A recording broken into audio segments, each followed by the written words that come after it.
2025 সালের বৃত্তি পরীক্ষাতে ট্যালেন্টফুল বৃত্তি অর্জন করেছি।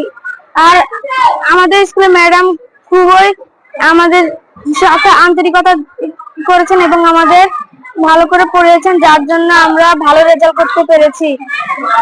আমি ভবিষ্যতে বিসিএস ক্যাডার হতে চাই। ডাক্তার ইভা, আমি পানছড়ি বাজার মডেল সরকারি প্রাথমিক বিদ্যালয়ের একজন ছাত্রী। আমি 2025 সালে প্রাথমিক বৃত্তি পরীক্ষা ট্যালেন্টফুল বৃত্তি পেয়ে উত্তীর্ণ হয়েছি। আজকের এই খুশির দিন শুধু আমাদের এই শিক্ষক ও মা বাবার কষ্টের কারণে। আমরা আমাদের মা বাবা ও শিক্ষকদের মুখে হাসি ফোটাতে পেরেছি। আমার মনে হয় আমাদের বৃত্তি পরীক্ষা যদি 2025 সালের ডিসেম্বর মাসে হতো, তাহলে আমাদের বিদ্যালয়ের বৃত্তি পরীক্ষার রেজাল্ট অথবা ফলাফল আরো ভালো হতো। আমি পানছড়ি বাজার মডেল সরকারি প্রাথমিক বিদ্যালয় থেকে ট্যালেন্টফুল বৃত্তি পেয়েছি। আমাদের শিক্ষকরা আমাদেরকে খুবই আন্তরিকতার সাথে শিক্ষা দিয়েছেন, সেই জন্য আমরা এত ভালো রেজাল্ট করতে পেরেছি। আমি ভবিষ্যতে ডাক্তার হতে চাই। আমার নাম মোহাম্মদ সাইফুল ইসলাম শিহাব। আমি পানছড়ি বাজার মডেল সরকারি প্রাথমিক বিদ্যালয় থেকে ট্যালেন্টফুল বৃত্তি অর্জন করতে পেরেছি। আমাদের শিক্ষকরা খুব আন্তরিকতা সহকারে আমাদেরকে পড়িয়েছেন। আমি ভবিষ্যতে বিসিএস ক্যাডার হতে চাই।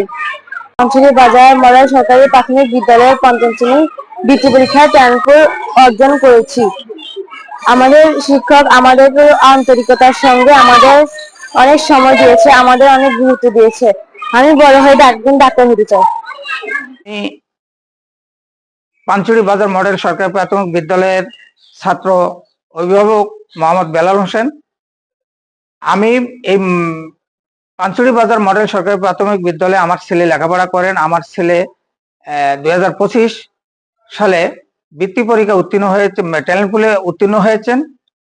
আর সেই বৃত্তি পাওয়া সহকারে আমার ছেলে সহকারে মোট 16 জন ট্যালেন্ট পুল এবং সাধারণ বৃত্তি পেয়ে এই স্কুলের মান এবং গর্ব উজ্জ্বল করেছেন। এটার পিছনে শিক্ষক মন্ডলীদের চেষ্টা এবং তাদের মনোবল এবং সাহসিকতা, উদ্যোগ ভালো ছিল এবং সকল শিক্ষক মন্ডলীর প্রতি কৃতজ্ঞতা জানাই। এবং এই স্কুলের লেখাপড়ার মানও ভালো। ছেলে মেয়েদেরকে স্কুলে দিয়ে আমরা যথেষ্ট নিশ্চিন্তে থাকি বিধায় আজকে ট্যালেন্ট পুলে বৃত্তি পেয়ে আমার ছেলে উত্তীর্ণ হতে পেরেছে। আসসালামু আলাইকুম। আমি একজন অভিভাবক। পানছড়ি উপজেলা এই স্কুলের মান ভালো বিধায় এখানে অনেকজন বৃত্তি পেয়েছে এবং সেই সুসজ্জিত ভাবে উজ্জ্বল কামনা সৃষ্টি করতেছে। এখন আমার বাচ্চাকে এই স্কুলে দিয়ে অনেক কিছু আমি নিশ্চিত থাকতে পারি। এখানে সিকিউরিটি হইতে সবকিছু মান ভালো। আমার বাড়ি মোহাম্মদপুর, তবু আমি এই মডেল স্কুলে মানে পানছড়ি বাজার মডেল সরকারি প্রাথমিক বিদ্যালয়ে আমার ছেলেকে ভর্তি করেছি, কারণ এখানের পড়ালেখার মান খুবই ভালো আর নিয়মিত ক্লাস হয়। আর এছাড়াও এবার বৃত্তি পরীক্ষায় উপজেলায় প্রথম হয়েছে এই স্কুল। এখানে স্যারদের আন্তরিকতাও খুব ভালো, যার কারণে আমরা আমাদের শিশুদেরকে এখানে দিয়ে নিরাপদে বাসায় ফিরতে পারি।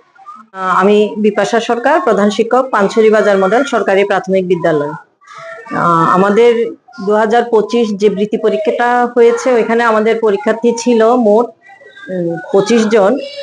তা অংশগ্রহণ করেছে 25 জন। তার মধ্যে ট্যালেন্ট পুলে বৃত্তি পেয়েছে 9 জন এবং সাধারণ বৃত্তি পেয়েছে 7 জন, মোট 16 জন। আসলে এই সাফল্যের পিছনে রয়েছে, প্রথমে আমি কৃতজ্ঞতা প্রকাশ করব আমার সম্মানিত অভিভাবক যারা আছেন তাদের প্রতি, এবং আমার সহকর্মী বৃন্দ, এবং সবশেষে রয়েছে আমার শিক্ষার্থী বৃন্দ, আসলে যাদেরকে ছাড়া এই সাফল্য আমরা পেতাম না। তো আর আমরা আরো চেষ্টা করছি সামনে যাতে আমাদের যে 2026 বৃত্তি পরীক্ষা যেটা আসছে সামনে, ওখানে আমাদের টার্গেট আছে মোট 20 হতে 25টি নেওয়ার। তার জন্য আমরা আমাদের শিক্ষকরা সার্বিকভাবে খুব পরিশ্রম করছেন। তো আমি ওনাদেরকেও অনেক ধন্যবাদ এবং কৃতজ্ঞতা জানাচ্ছি। 2025 সালের প্রাথমিক বৃত্তি পরীক্ষা 2026 সালে অনুষ্ঠিত হয়েছে। এই পরীক্ষা গত কয়েকদিন আগে ফলাফল বের হয়েছে। তো এখানে পানছড়ি উপজেলায় 21 জন ট্যালেন্টফুল বৃত্তি পেয়েছে এবং 18 জন সাধারণ গ্রেডে বৃত্তি পেয়েছে। এই উপজেলার পাঁচড়ি বাজার মডেল সরকারি প্রাথমিক বিদ্যালয় 9 জন ট্যালেন্টফুল এবং 7 জন সাধারণ গ্রেডে বৃত্তি পেয়েছে, আর অন্যান্য বিদ্যালয়ে 1 জন 2 জন এভাবে পেয়েছে। তো অত্র উপজেলায় সবচেয়ে বেশি বৃত্তি পেয়েছে পাঁচড়ি বাজার মডেল সরকারি প্রাথমিক বিদ্যালয়। আমি তাদের এই যারা বৃত্তি পেয়েছে তাদের সার্বিক কল্যাণ কামনা করি।